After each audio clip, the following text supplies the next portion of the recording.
parce que les grands symboles de l'islam apparaissent. La prière de vendredi, qui est un très grand symbole de l'islam, est là. Et les gens sont libres de faire le vendredi, de créer des mosquées de vendredi. Les prières de fête apparaissent.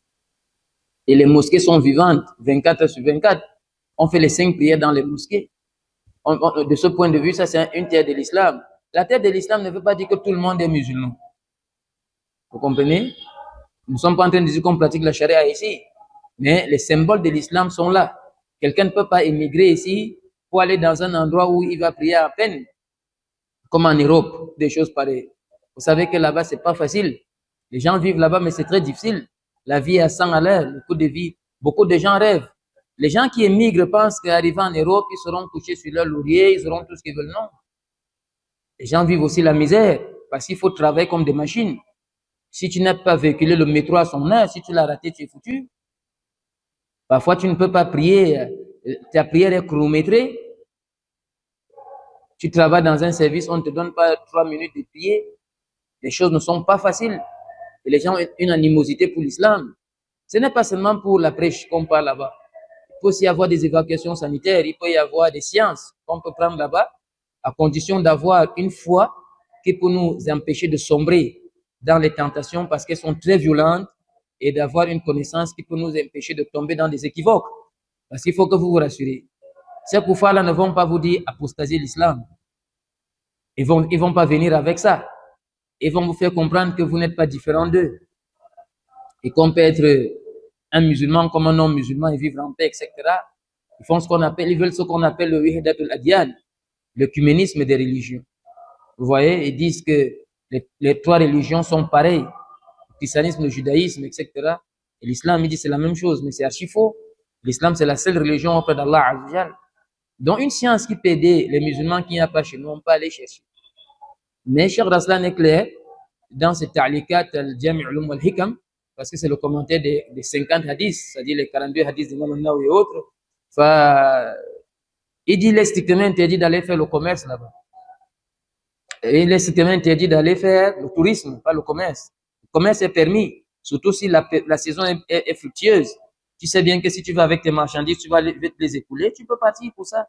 Mais le tourisme, non, parce que le tourisme, tu vas développer leur économie. Et leur économie sera pour combattre l'islam.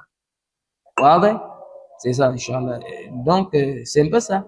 Imaginez, par exemple, vous êtes dans un endroit où vous avez 50% d'islam. Vous ne pouvez pas quitter cet endroit pour aller rester où vous avez 10% d'islam. Il y a des endroits dans le monde, où on ne peut pas s'asseoir comme ça entre Maghreb et Isha dans une mosquée. C'est pas possible. Il y a des pays où on interdit d'enseigner Kitab Tawhid. On interdit d'enseigner le Sahih Bukhari et le Sahih Muslim, qui sont malheureusement des États où on parle la langue arabe. On interdit. On interdit tous les livres de Mohammed ibn Abdul Wahhab. On interdit les livres de la Sunna. C'est impossible de rester comme ça entre Maghreb et Isha. Les sermons sont les sermons écrits par l'État. On vient te le donner avant de monter au mimbar. On te tend le sermon comme ça avant que tu montes au mimbar. Nous ici, on dit ce qu'on veut. Personne ne nous inquiète. On dit ce qu'on veut. Personne, tous ces frères qui dirigent les prières de vendredi, parmi les Shabab ici, personne ne peut vous dire qu'on lui a demandé de faire tel sermon, de ne pas faire tel sermon. Ça, jamais de la vie. Tu ne peux pas, de ce point de vue, ne pas considérer ce pays comme un pays où tu peux pratiquer les symboles de l'islam. Je crois, et vous êtes d'accord avec moi, que le musulman qui se refuse de pratiquer l'islam aujourd'hui, il le fait volontairement. Même dans les milieux publics, même dans les services, on a mis des lieux de prière des musulmans. Hein? Aujourd'hui, on ouvre les portes, même dans les écoles. J'étais très impressionné quand des petits frères sont venus l'autre jour nous demander des sermons qu'on leur a permis de faire vendredi dans leur école, le vendredi. D'autres, on ne leur permet pas de faire vendredi, mais on leur autorise d'aller prier vendredi dans les mosquées. Hein? On leur autorise d'aller prier vendredi dans les mosquées. Enfin, moi, je crois que nous avons la perche en main, mais c'est nous qui sommes paresseux. On a le pouvoir, on a le pouvoir et l'opportunité de vraiment montrer à l'humanité, à l'opinion chez nous, c'est quoi le vrai islam.